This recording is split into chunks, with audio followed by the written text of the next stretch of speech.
suite à présent de Paris Tendance dans le 2e arrondissement de Paris. C'est là où m'a donné rendez-vous Pierre-Yves Chupin, le patron du Guide Lebet, pour vous donner ces 3 bonnes adresses de resto.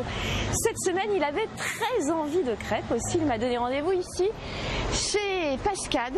On va découvrir ça. Bonjour Valérie. Merci de nous avoir donné rendez-vous ici au restaurant Pascade, parce que Pascade en fait c'est une spécialité avéronaise. Alors en plus, mieux que restaurant, il s'appelle cantine auberge et je trouve que le mot est très joli.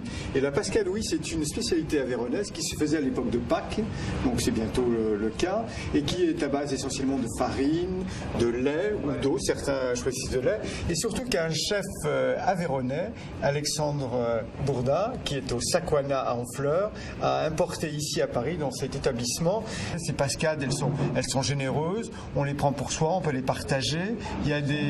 Moi j'aime beaucoup. C'est comme une tourte feuilletée ou... C'est plus proche d'une crêpe, et moi je dirais il y a l'originel comme il l'appelle ici, qui est simplement à l'huile de truffe et à la ciboulette qui est formidable. Il y a la double manche chocolat qui est vraiment redoutable, et tout ça est fait avec d'excellents produits. C'est vraiment un lieu à connaître. C'est un lieu qui est ouvert en plus de midi jusqu'à 11h à 23h30 le soir.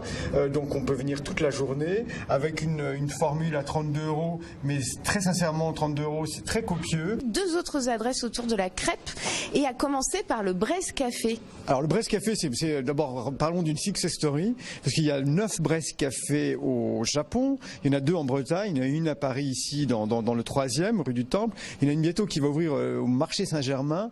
Et pourquoi le Bresse Café? Parce que le Bresse Café est la première crêperie qui a eu l'ambition, du moins qui a eu le souci d'avoir les mêmes exigences qu'un restaurant gastronomique, avec notamment du beurre bordier, avec des produits de première qualité, avec une farine de froment ou de sarrasin bio, farine de sarrasin dans lequel il n'y a pas de gluten, bon à savoir, et avec surtout des associations, des crêpes, des galettes travaillées. On est vraiment dans une exigence très forte avec des prix qui restent accessibles. Alors, autre adresse, je vous avoue que ça m'a étonné. Le titre est très évocateur, enfin le nom, ça s'appelle West Country Girl, et pourtant on y fait des crêpes.